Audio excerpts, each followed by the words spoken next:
outdoors, if you're tired of playing your axe there, you want to check out, I bought some memorabilia and stuff, records, you're more than welcome to come check out, please. So with that, let's start off with the basics. Let's get the origins of heavy metal out of the way. You have your typical bands. You've got your Black Sabbath that everybody knows. We've got Silver Soul for rock and roll, Black Sabbath, Ozzy Osbourne, Tony Iommi, all that good stuff. There's a lot of other bands that help shape heavy metal. Hawkwind, everybody's ever heard of Hawkwind? You may do bass player, who's in Hawkwind? Very famous, no? Lemmy, thank you very much. And who was he a roadie for? Jimi Hendrix. Very good, awesome, I love this. Get a little bit of history lessons out of there. A lot of stuff came out of Britain, new wave British heavy metal, so you have Grim Reaper, very cool band. Veronica's favorite over there from Mosh Play Live, Uriah Heep. You want to get into the old, you'll hear those beginnings of heavy metal. You won't quite get the new Bengal sound you get, but you can definitely hear the rumblings of metal. So we go with the classics. You have Black Sabbath, that's a given. We all know this cover, correct? Led Zeppelin 4, it's called the Untitled album actually. So also beginnings of heavy metal. You hear especially playing live, Bonham live doing his Moby Dick. His drum solo is just incredible, so heavy, so hard. But the term heavy metal was fairly, people were not even out at that time. So they started to create that sound. This is kind of a live Zeppelin shot. You kind of hear especially the drums at the end. A lot of bands started coming out of Europe through the 70s. These bands, AC/DC, Led Zeppelin, all those kept pumping out albums and getting bigger and better. Metal started really hitting in Europe. If anybody's been to Europe, heavy metal is like the religion there. They take their heavy metal very, very, very seriously. And early on, Udo Gersteiner, you guys ever heard of Accept, Balls to the Wall, probably a big hit in the 80s. They really shot them up and got that sound going. So from there, what else we got? Also in the 80s, we'll talk about hair metal real quick. And getting into metal was thrash metal came out. So who's the big four of thrash metal? Megadeth. Who we got? Megadeth. Metallica. Anthrax. Slayer. That's right. All right.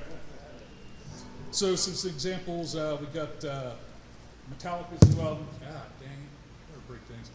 Metallica 72 Seasons. I think I've got Seasons in the Abyss. That's one of my favorites. So if you're going to go classic, for me, if you're really into metal, you got to hit that thrash metal era because that's where I cut my teeth in the mosh pits, and that's where a lot of bands started off in those garages and just really started listening to like Slayer and early Metallica and just really starting to get into all that good stuff. So.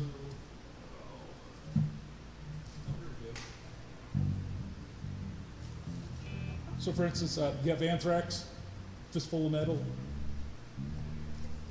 Megadeth, Peace Sells, but Who's Buying? So, definite classic. You cannot go wrong with that album.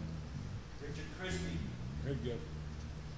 Seasons in the Abyss. So, if you're a Slayer fan, this is Ultimate Evil. Awesome tour. First time I got to see him too, a long, long time ago, and that was such a killer tour. Queensryche kind of. They've learned a lot of lines. That's the cool thing about metal, because metal, they can be classified like death or black or whatever, but they all kind of, seems like at one time or another will play to all the different genres and stuff. Queensryche was one of those. They were prog. They were kind of hair metal, but they were also freaking heavy and hard. It's so talented and so classically trained in the music. They kind of were part of prog, I guess, for Queensryche. They kind of bounce back and forth, yeah.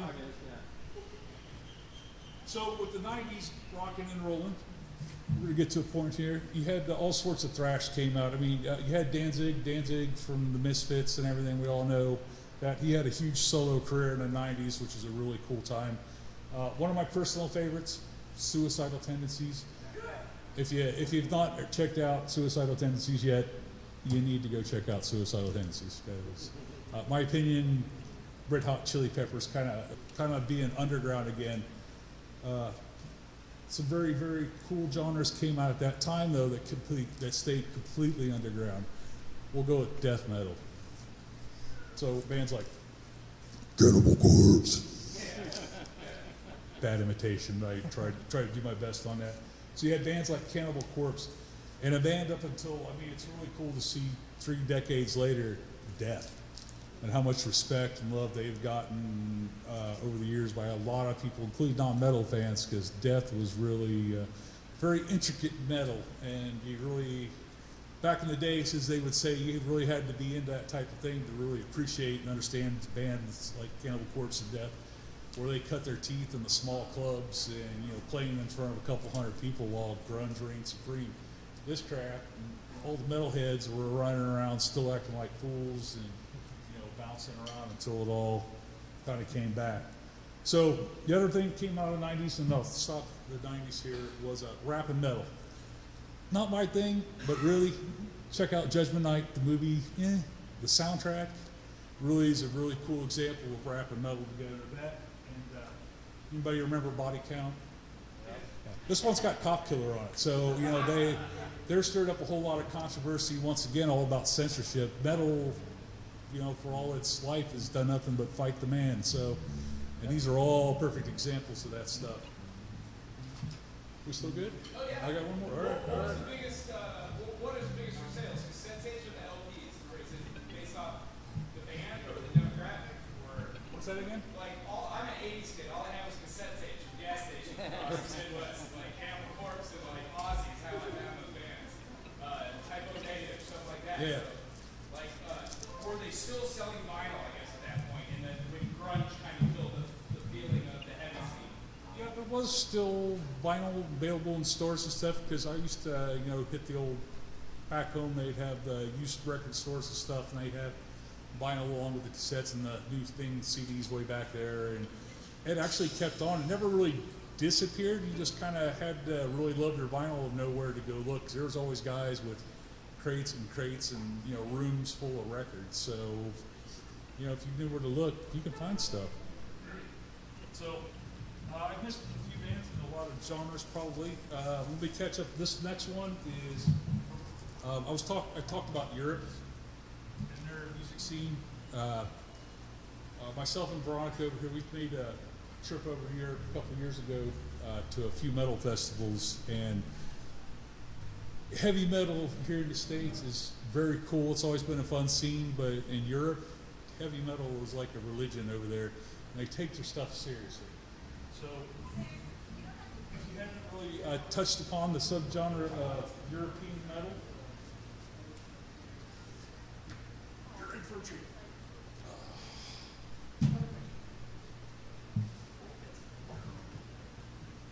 Oh, there you go. Nice. Those are cool posters. All right, yeah.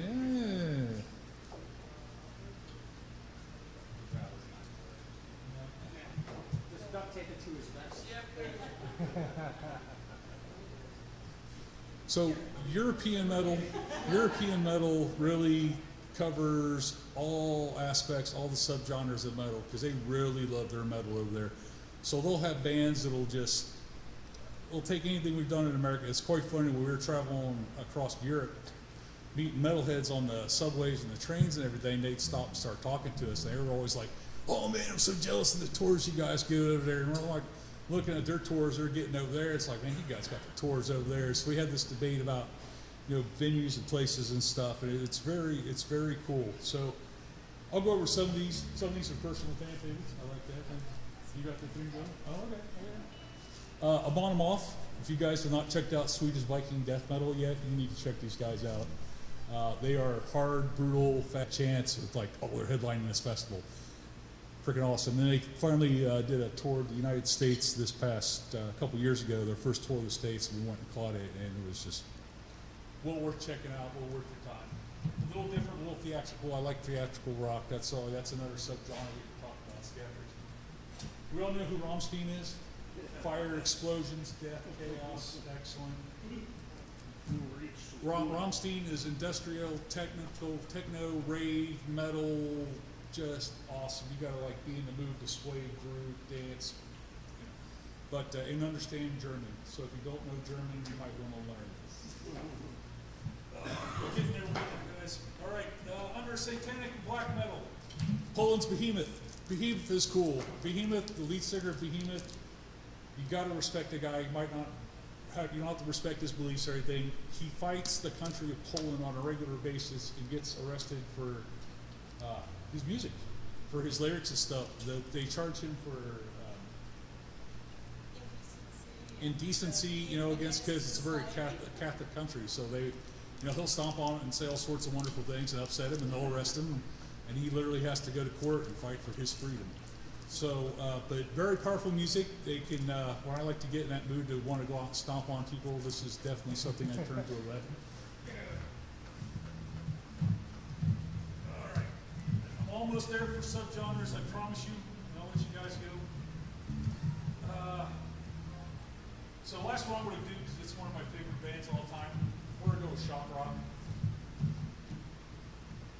You don't know who Gwar is? You need to go see who Gwar is. You need to go YouTube Gwar, and then you need to go listen to all their albums. Then you need to come back to me and go, you're absolutely correct. So, coolest dudes on the planet. We got to meet them a few years ago. Heavy metal, freedom of speech, freedom of those lyrics, freedom to be able to do those things are all very important. It seems like that's a lot of things people are trying to take away from us. Heavy metal has always fought that. So keep up the good fight. I hit a whole bunch of genres, but thank you for your time, and appreciate it. Oh, hold on. Green Jello's coming.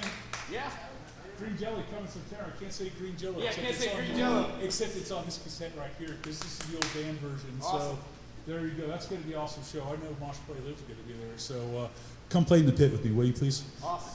Well, thank you. Does anybody have any questions? We're going to hear some more. We're going to play some music, though, and circle back and do a little bit more genre recap. Does anybody have any questions for Graham? Yes, what was it like being killed by Gwar?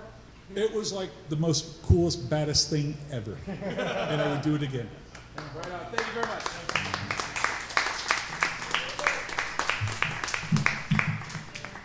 Alrighty, what we're going to do is we're going to turn it over to the guys. We're just going to talk about certain bands, go over certain concepts, and talk about the subgenres. As we were just alluding to, all music amalgamated into this. So one of the couple things is that they highlighted on is, does anybody know who like Alice Cooper is? Never heard of him. Okay. Alice Cooper, if you go listen to the music, puts out some stuff that doesn't quite sound like Alice Cooper. That's because it was putting out a package. His label had him do certain things. It's independently owned that People who don't even say, who say Metallica is not even metal. You know, but to me it's like, they want, their name says freaking metal. Metal wouldn't be as huge as it is without them. Because they did go mainstream, you know, which alienated some of their fans, but exposed them to way more people. Right? So, Well, those first 5 albums or something else that went there right before Load. As far as like the interaction, the music kind of changed from what I've gathered. Can you name like a sludge metal type of band for us that was a genre that really made it with that kind of like popular low beat? sludge, like, I mean, and that's the thing too, is like grindcore, sludge. These things they have very underground bands. So all the subdivisions, more underground, more underground, more underground.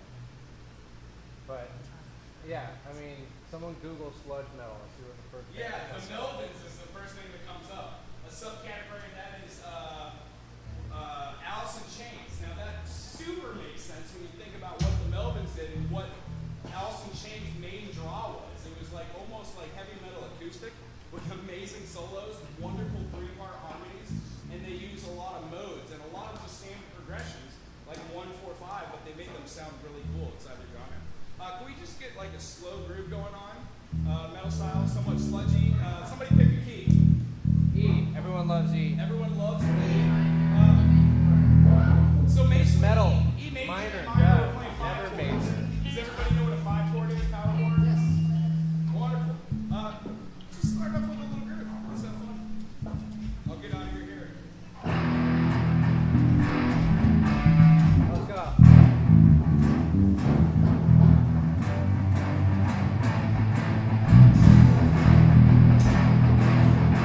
Super easy.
triplet?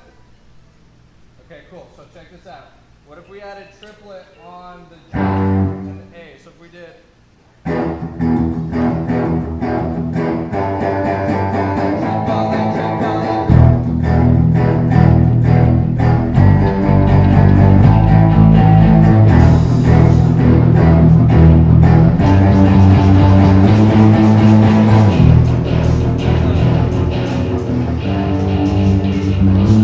Triplets are like this secret sauce to metal, okay? It's all 16th notes, and as soon as you add that triplet, the whole crowd's gonna go crazy. Pantera has a million examples of triplets. Drummers use triplets all the time, right?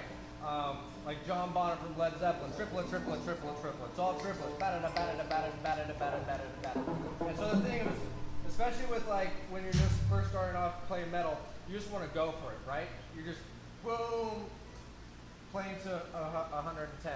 But the thing is that it is a subdivision. So when you can figure out if you're playing 32nd notes, or you're playing 16th notes, or all string, or triplets, you're gonna get tighter, because that's what separates great sounding metal bands from bad sounding metal bands. Is the tightness, because everyone's playing so fast that the drummer, the bass, and the guitars all have to be in sync perfectly.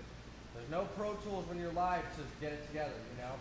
And that's like why a lot of metal, especially, you know, underground bands, you'll go see a show, and it'll sound like mush, and then the headliners go on, and it's just like jump, because those headliners are tight, and that's why they're the headliners, right? So everything's perfect, and they're well rehearsed.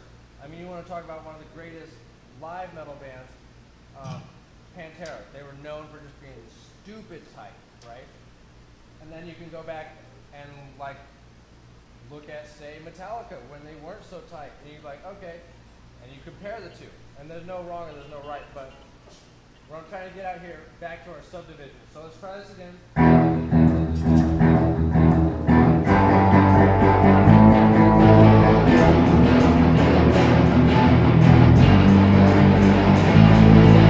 One more thing. Who knows? Does everybody know what palm muting is? Raise your hand if you know palm muting. Good. So you want to develop your palm muting technique. You want to be able to choke it and be really palm muted, and you want to be able to just feather it and let it breathe a little bit more. So both of those and everything in between, right? Both of those are going to be very crucial for your technique, for creating your own sound, and you'll be able to tell different players when you hear records. Oh, that guy has a heavy palm mute, or that guy, you know, has a light palm mute. And all these little tiny intricacies add up quick. They really make the band polished and sound good. And if you know, both the two guitar players are both doing downstrokes. You know, not one's doing upstroke, not one's alternating, one's doing down. They both have to be doing the same thing so that it sounds consistent. So, what I want us to try and do is downstroke. When I'm palm muting, right? Not too much.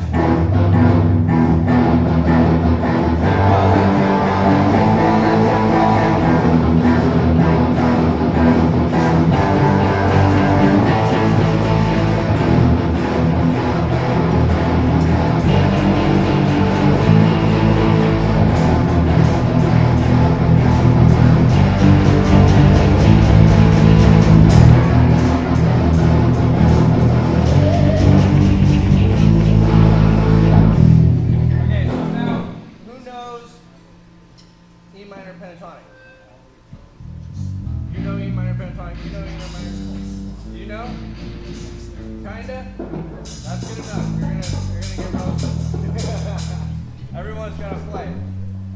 You don't know E minor pentatonic? Okay, but you can shred. I see that you can already play. So, here's a big thing about metal players is sometimes we start to run before we can walk. So you have to learn your basics. Go back and learn blues. Go back and learn rock and roll. Why? Because that's what Dimebag did. That's what freaking Kirk Hammett did. You listen to those solos. I mean, basically, you know, Dimebag was just like this insane blues guitar player with his amp on 11, right? Like, he was probably studied Stevie Ray Vaughan like no other, and I mean Texas blues, that's where it comes from. So you have to go back and learn your basics. You have to learn your fundamentals. And that's what, as metalheads when we're young, sometimes it's just like, yeah, but that's not as cool as sweep picking, right? But you have to break it down because you got to know, okay, what are you sweep picking? What, chord in what context, so that when you get together with some guys like this and we say, okay, we're playing E minor pentatonic, you can go, oh, then I can do an E minor pentatonic sweep pick thing. Right? You know where, once you know that one pattern, you could change it in any key. You just have to know where you're at. So let's let me think here. So we're doing this riff. We're gonna trade solos. Do you want to learn the E minor pentatonic scale real quick? Okay. Everybody else, you guys can follow along. So real quick. Blues riff and just a little bit rough, slower, harder. We'll just do the same thing that we did. That'll be fine. Okay, so we're gonna go 12, 13. 12, 14, 12, 14, 12, 14, 12, 14, 12.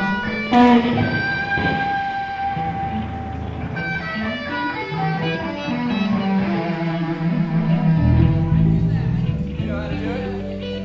What fret? 12.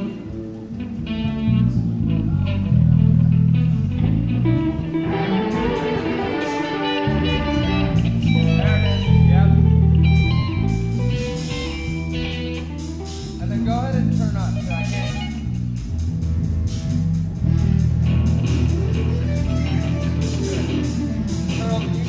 Turn up your amps a little bit more.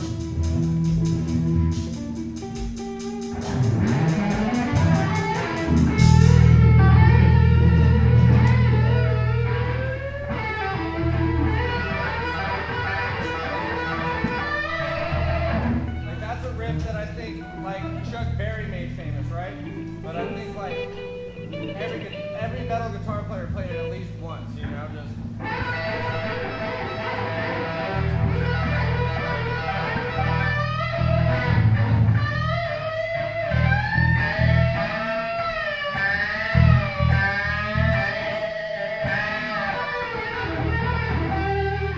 Can you break that lick down for the E pentatonic into like 3 or 4 sections to get fingers on the first up part, the down part, and then put the two together? Oh, the Chuck Berry lick? Yeah, either way, just we have a substantial lick to put in for both kind of genres. Yeah.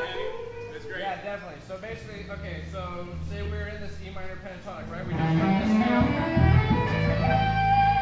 And what we're gonna do, on the G string, on the G string, we're gonna go out 14th fret.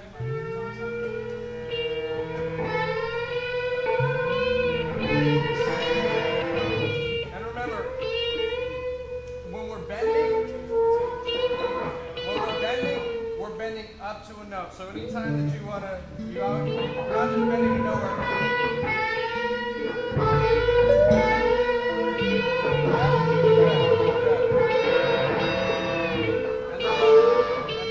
And then what we're gonna do, we're gonna hit the B string, 12th fret, and then the E string, 12th fret. Bends on the G. Bends on the G. Hold on. Guys, one second. The bends on the G. Yeah, bends on the G string, bends on the 14th fret.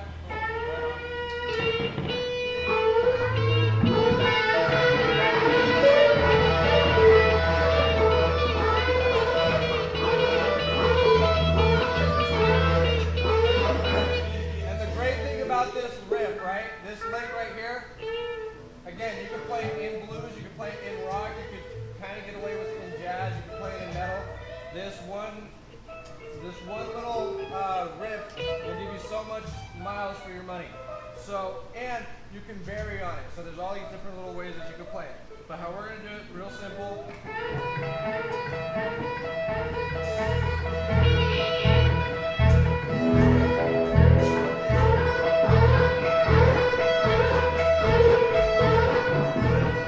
So, what subdivision is that?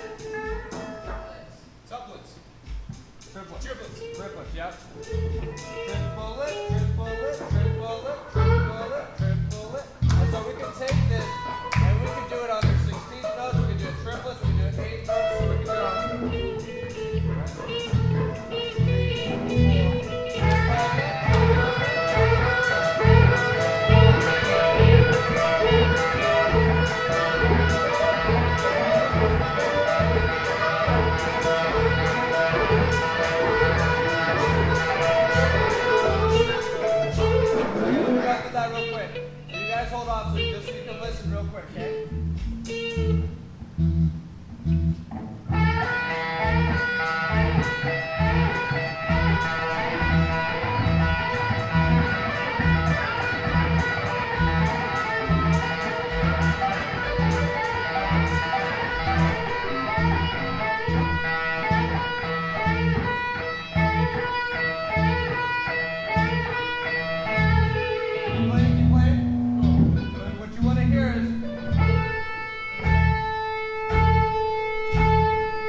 triplets, and you're gonna be able to diversify that riff. You're gonna be able to make it, go places instead of just being stale or fast, and altering it. So, a great thing would be doing it in triplets and then doing it sextuplets. So go ahead.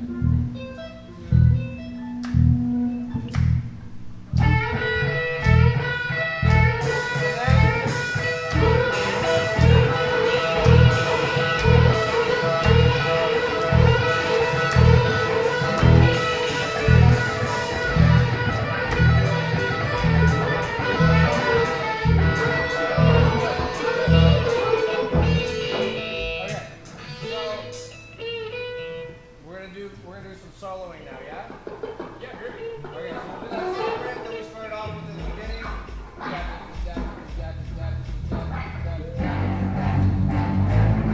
So this is what we're gonna do.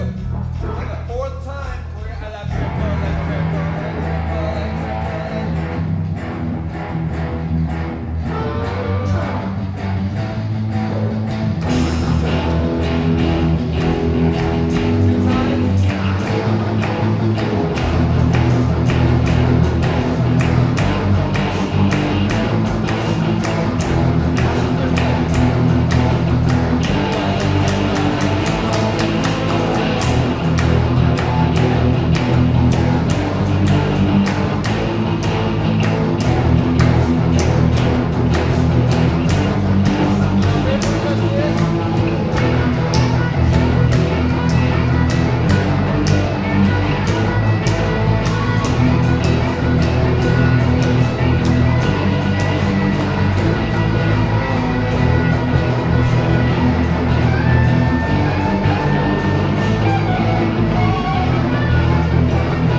skipped you on accident.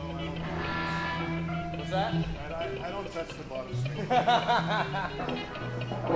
Guys, so this is the place to fall on your face, okay? This is the place to fall on your face, get back up. This should be your safe zone. We're all guitar players here. We've sounded like poop, in front of people. We've sounded great in our bedrooms. We're all the same people here. We're all the same kin. So, especially those of us that were out of our comfort zone, thank you guys so much for joining in. And, okay, so real quick, a couple things I want to talk about. Those subdivisions are so important, especially like when you know all these cool licks, right? So, you want to be able to, and record yourself. Record yourself, even if it's just with your iPhone. If you have a computer, better, even great. But record yourself and listen back. And then you'll be able to hear, okay, this is where I need to clean it up. This is where I need to tighten things up. Maybe I didn't sound so good. Oh, I really like that part that I did. That's going to be my staple. That's how you build your own style too. So when you're doing these riffs and stuff, so especially like if you're doing some kind of tapping lick, say we're coming out of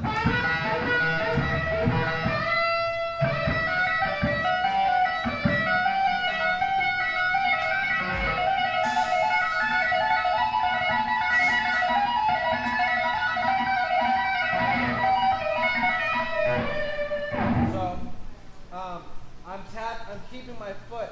You always want to have your foot go into the quarter note. And here's another thing that a lot of novice players, when they just start off, they tap their foot to the rhythm of the song. Don't do that. Do what we call stupid foot. Your foot should only be quarter notes.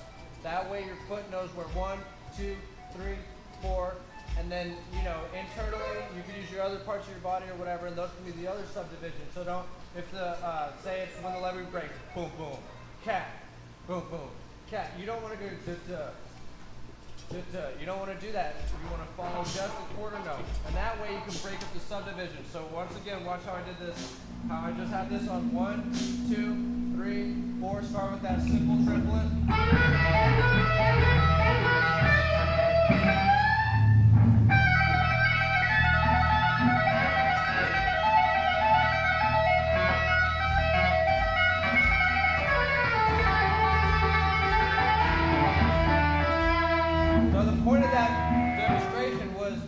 Show you the timing, right?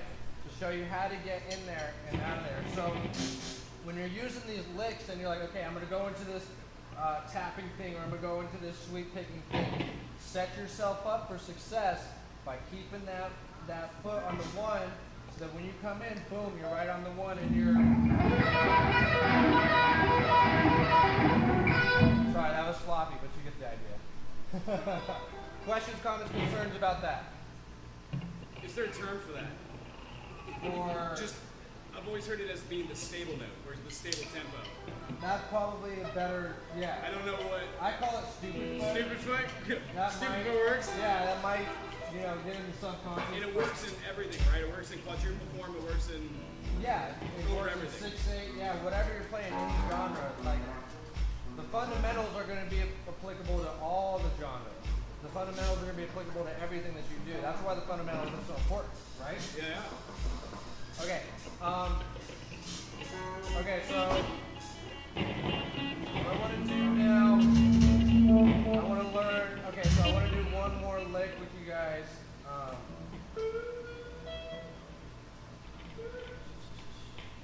trying to think here. Okay, so we know our minor pentatonic scale. Got it here. Oh, here's a good one. Okay, so going down and up the scale in a sequence. So we could go.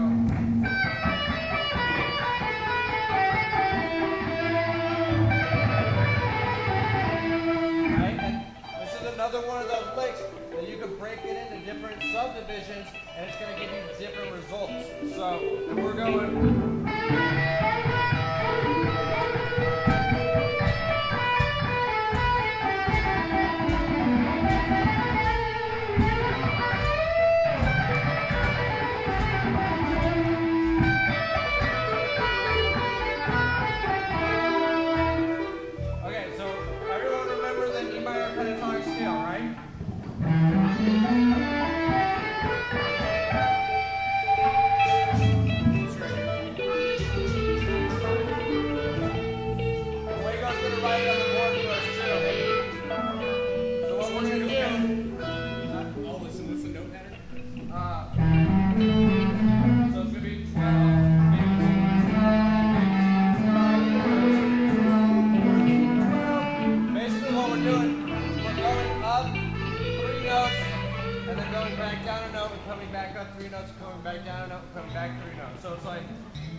another thing too. What's funny about metal is like, you hear these things and you're like, oh, you could hear songs that like, oh, was that guy practicing his sequences when he wrote that riff, right? If you're familiar with, right? Or, that sounds like that, right? He just added his own jazz to it. Okay, go ahead. Do you got the sequence down? Perfect. That's the E minor pentatonic scale. Now what I want is, got that? So we're gonna go da da da, and then we go back down one note. Yep. Yep. And then continue that all the way up the scale. Yep. And back down.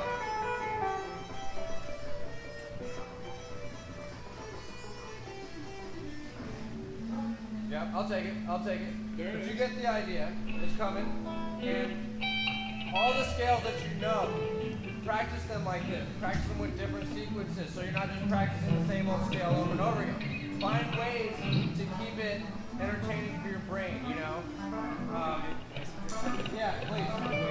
Just go through minors with a circle fifth. Do an A minor, then do an E minor, E minor. That's always helped me too, because Yeah. it just runs. Yeah, you know the circle of fifths, then go up and down. All your scales, all your practice routines. How many people here know of the circle fifths? Know of it, just know of it. Cool. How many people here can draw the circle fifths from memory?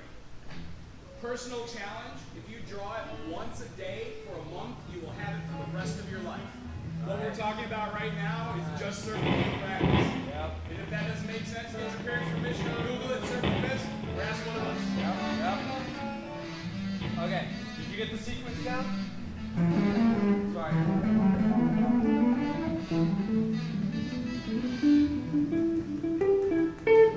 Yep, yeah, you got it.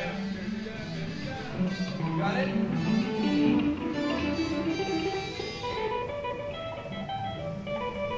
Yep. Excellent, yeah. Nice. How we feeling, boys?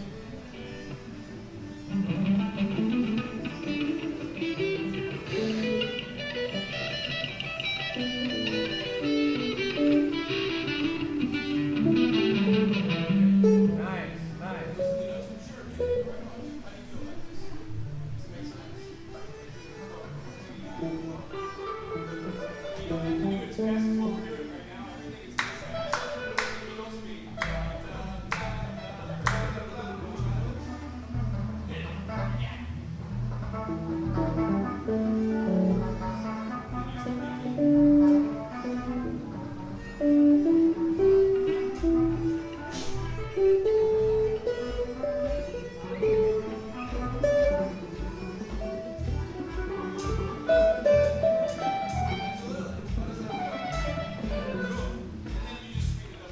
That's what practicing the practice actually is.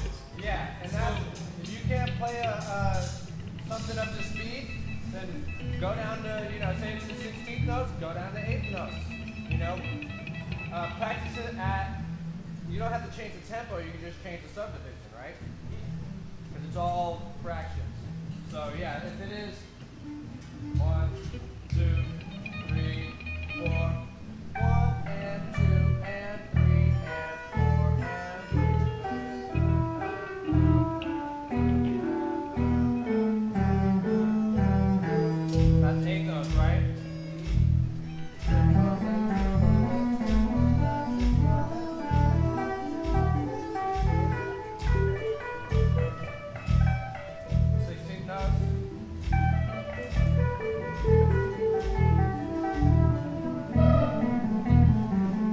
Then you can start getting it cooking. But you want to practice until you get it clean, Because it's there's like I heard Guthrie Govan say it, but he was talking about basically like an old martial arts master, right? They asked him like, oh, how do you do that one move? And he said, I'll teach you that one move, but it's useless until you can do it without thinking about it, right? So you can learn a riff, but until you can do it without thinking about it, and you can do it in a jam like we're sitting right here, it's useless. So I always say learn something and apply it. Learn something and apply it. So what we can do now we can go ahead and we can try and apply that. So you got 2 licks you can do, right?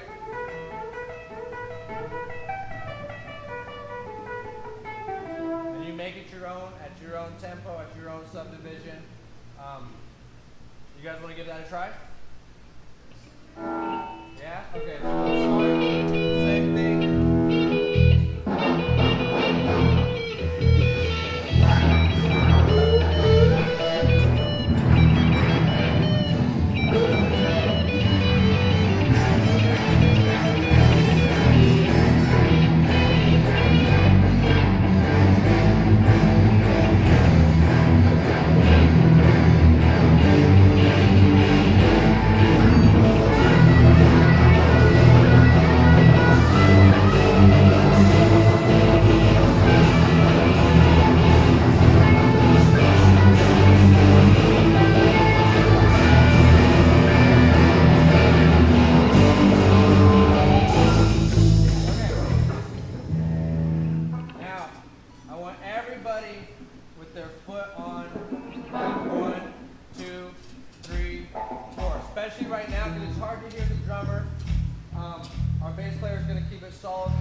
got in there. You did it.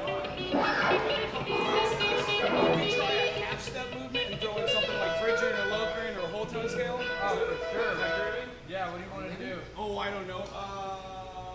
Oh, something easy, something like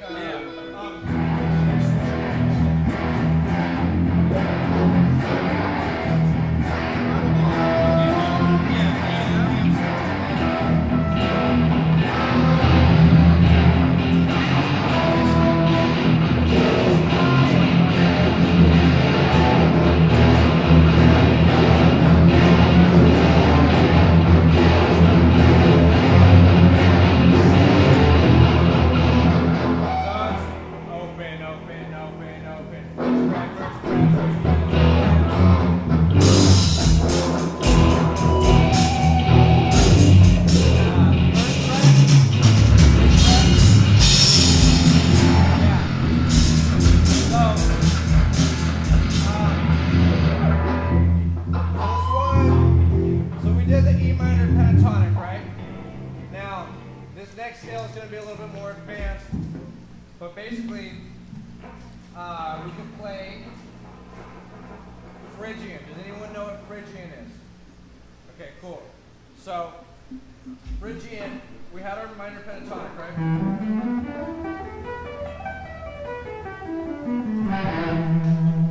Now, all I have to do is add 2 notes to make it Phrygian, okay? So I'm going to go 12, 13, 15. And the next string, 12, 14, 15.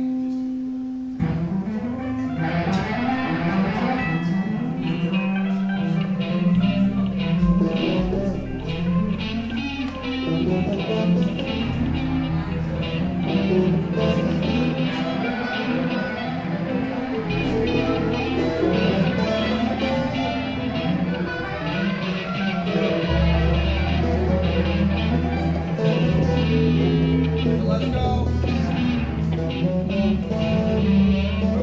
Real quick. So does everyone got that?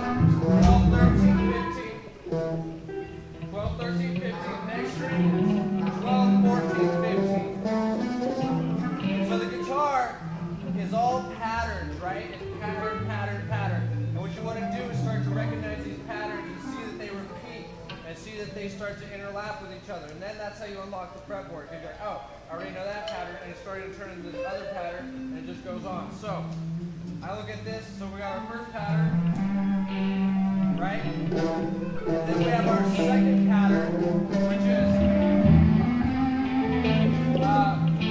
first finger, ring finger, fourth finger. And we're going to do that. We're going to do that on the next string too.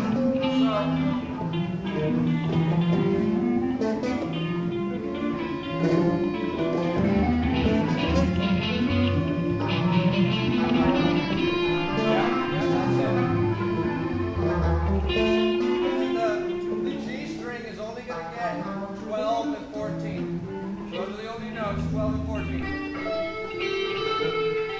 Yep. And then we continue the very first pattern. First finger, second finger, pinky for the next 2 strings. So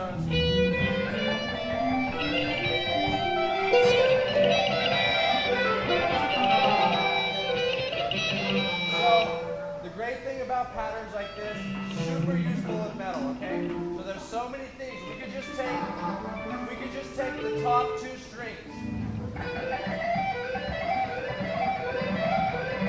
There's so many practices that you can do in there. So we can go.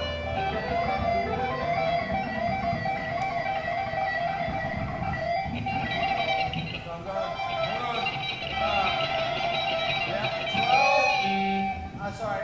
15, 12, 13, 12, 15. So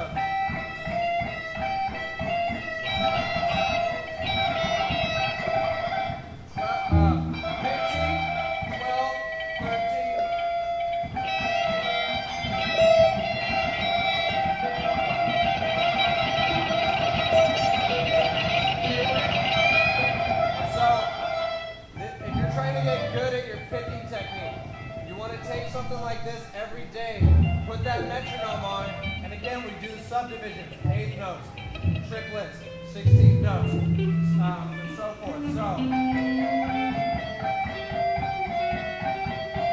let's get that nice and slow.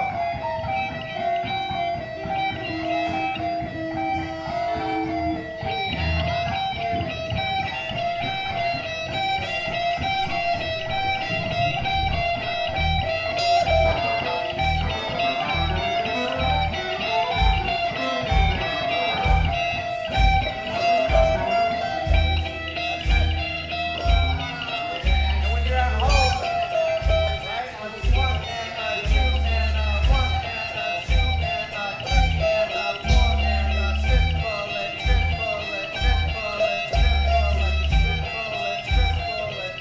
No need to go up. Well, afterwards, you gotta keep playing, keep playing. So now triple it, 20 and so we go 3, 4, 1 and 2 and 3 and 4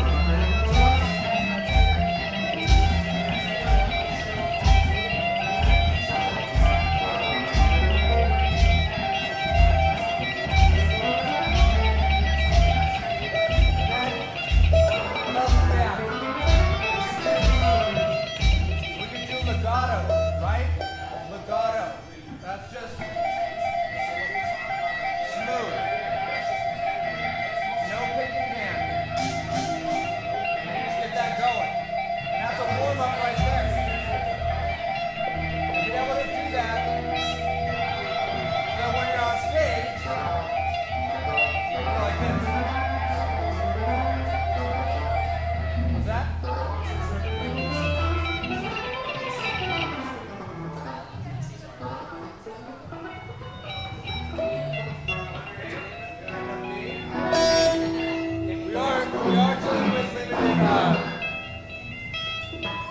We are dealing with limited resources here.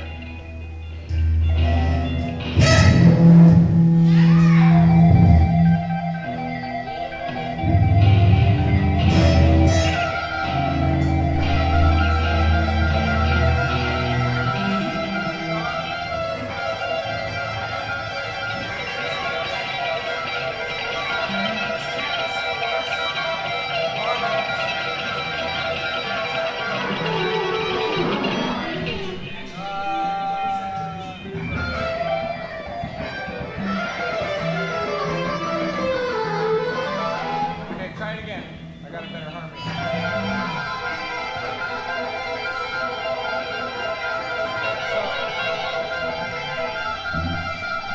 Anytime that you have two guitar players, especially in metal, you guys want to be making sure that you're doing something different, right?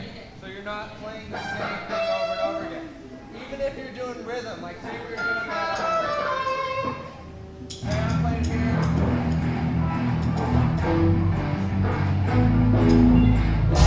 Another guitar player might be.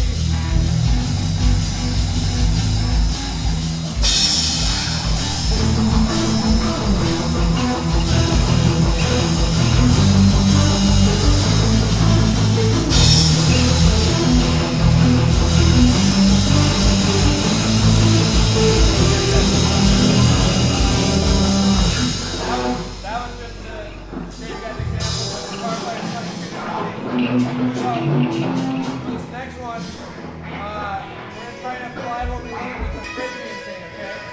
So the main idea is using these two top strings to come up with your ideas. Now, you can intermingle that with the minor pentatonic stuff that we did. So you can add.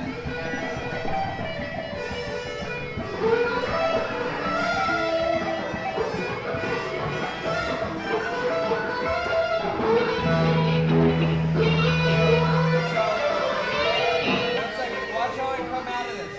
Watch how I use all the stuff that we're learning right now. So say again.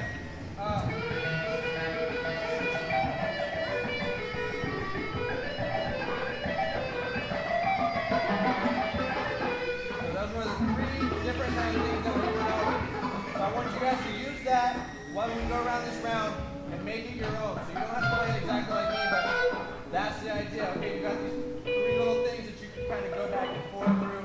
And also use those as like you want to have like landing mark riffs, right? So in between, you want to have those like, okay, my go-to riffs. So I know I can go to that one. I know I can go to this one. In between, you know, when you're getting lost, okay, I know I can go back to.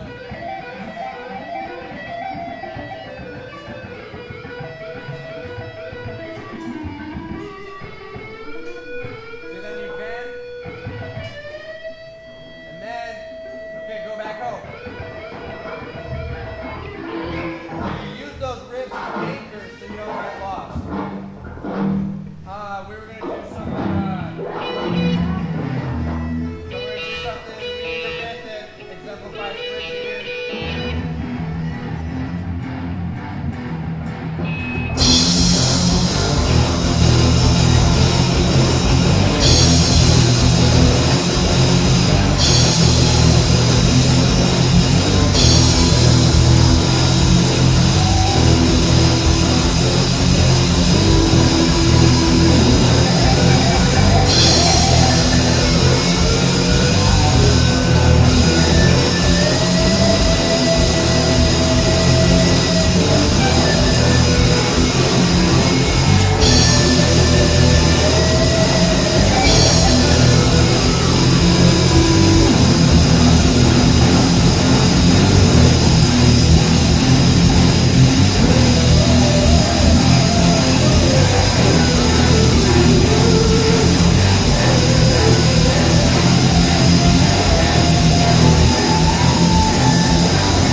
wanted to go over. Any questions?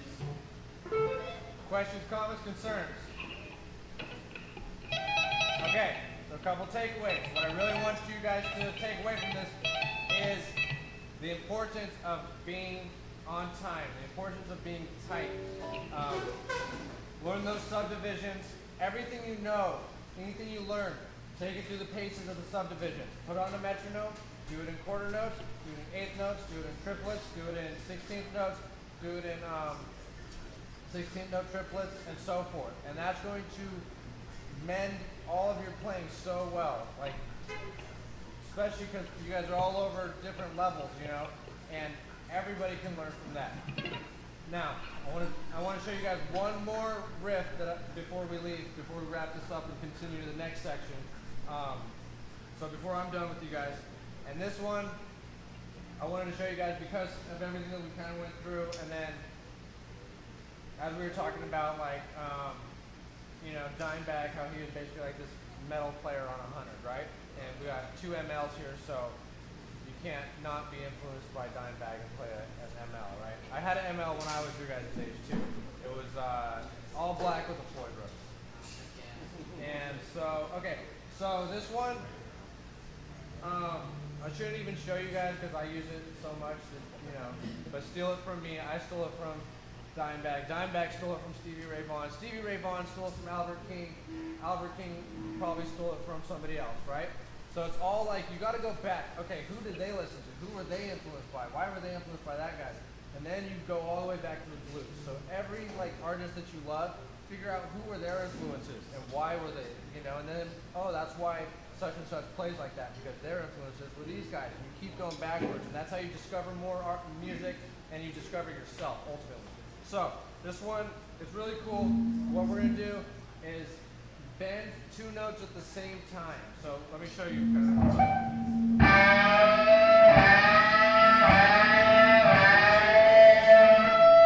So what I'm doing, right? Both of them.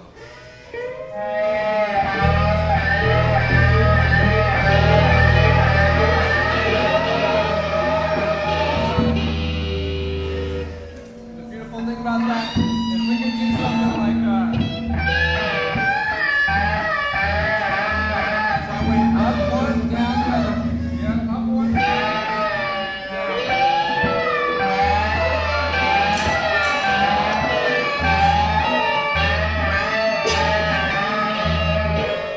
So, here's a great trick too. You bend it, you do a half step bend, back down, and then a full step bend. So you do something like this.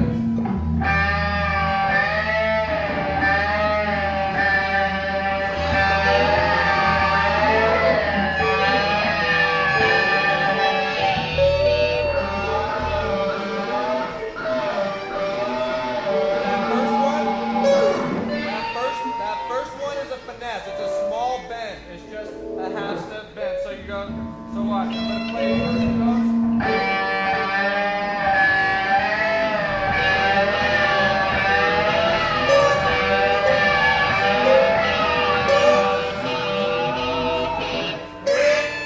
Here's something I wish that I would have started practicing a lot earlier in my game.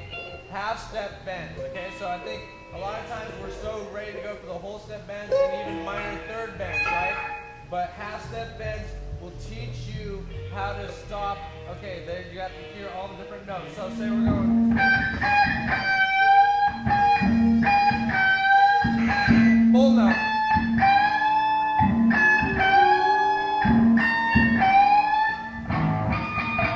That one bent out, but that's the idea. Questions, comments, or concerns about that? What's the advantage of putting on a lighter gauge string and down tuning? Other people like Jimi Hendrix did it. That was like a favorite. So, Why? okay, so lighter gauge strings are going to be easier to bend, okay?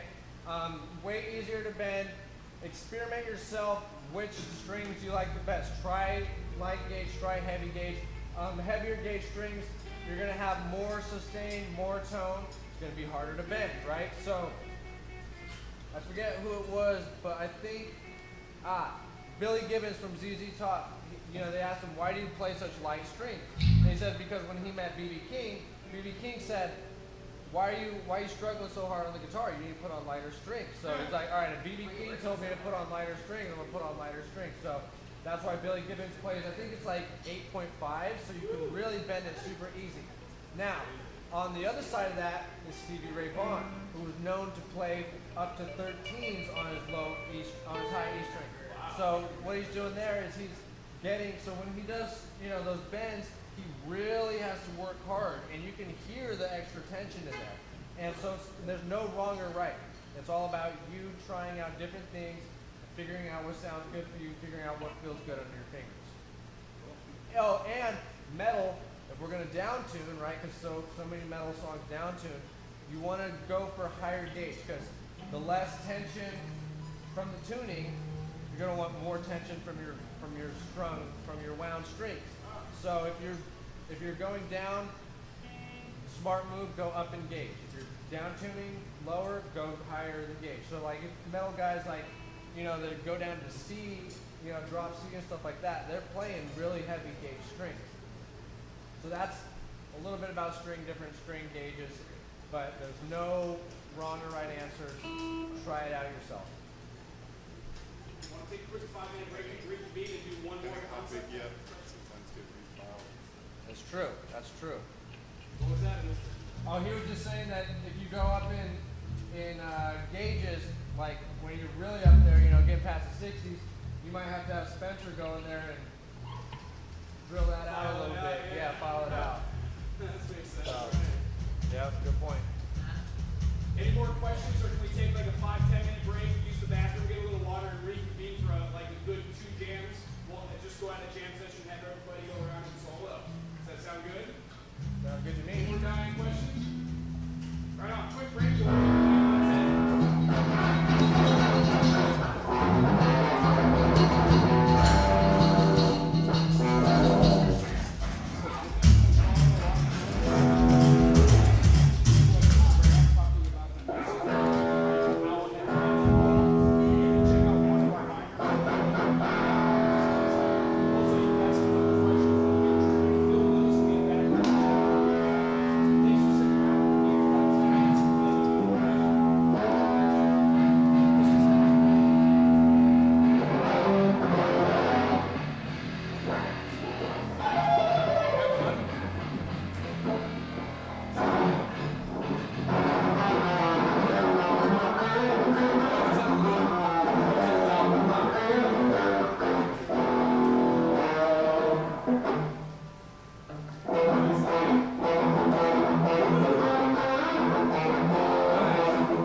So I'm trying to think of like a super popular tune that everybody would know that doesn't have like customers. I couldn't really think of much like Pantera Walk.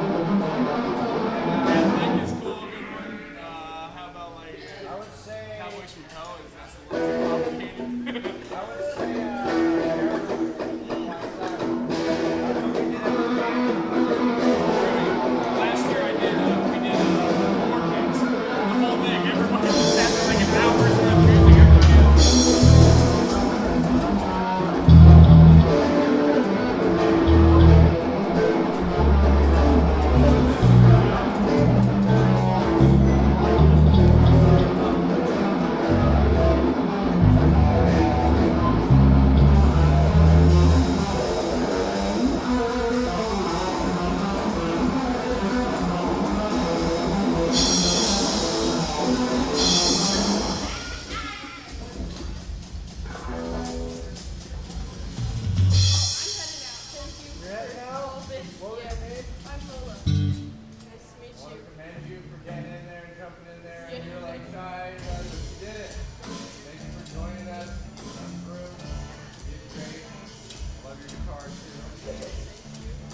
Lola. Lola. You are? Izzy? Hello, I mean, no, let's do it. Hold it down and you get Izzy and Lola. You guys gonna start a band or you guys already a band or what? I want to start a band, but she's gotta just practice. starting. You gotta practice. Don't give up on her. Don't give up on her. Just sit there like, nope, do it over again. Do it over again. Sparks for a year, so Nice. Keep it up. definitely. Love it. What grade are you in? I'm going in 8th. Yeah? Yeah. You do? You guys have to do that together. You guys do it. You're around.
sharps there are in the key of D?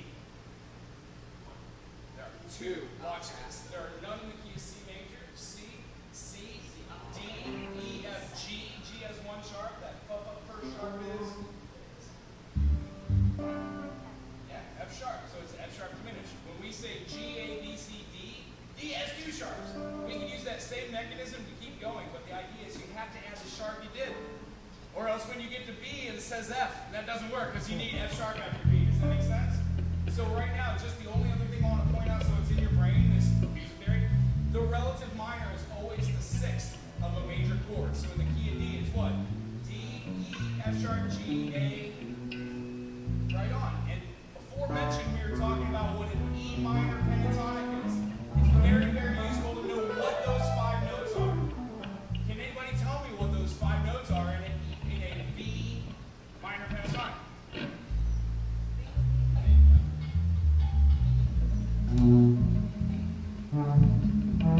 So through the eyes of music theory, yes?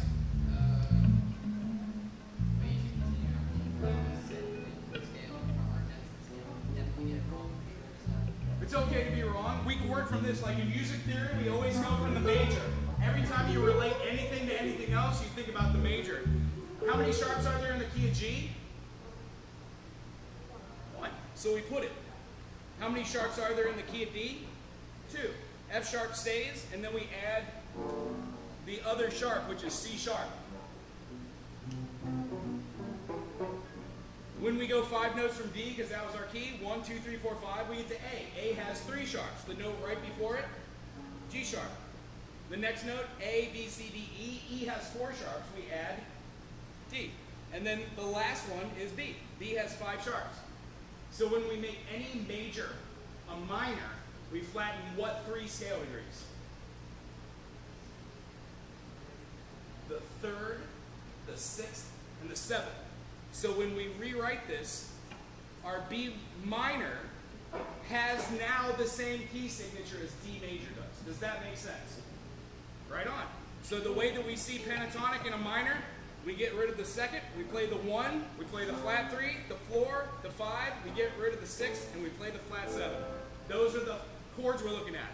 1, 3, more importantly, 1, flat 3, 4, 5, and then flat 7. The 2 notes that really make that it are the flat 3, because that changes any triad to a minor, and then the 7th, because that's the dominant note. I hope that helps. Cool. So B minor pentatonic, when we're playing the next groove, this is the groove we're going to be playing. Right on? Can we throw B minor into a groove? Doesn't matter what we do. Yeah. Right on.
Big one, thanks to Kenny. having me. Axel. My bad.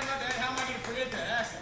Right on. Thank you for everybody who came out. If you have questions, please pose them to anybody here. And remember, you are the teacher, you are the student. Bring people back to the other workshop. Next month is an odd one. It's choir. If you've ever been interested in singing and you've never been like, how does it work? We're going to show you how to take sheet music, how to look at the notes and go,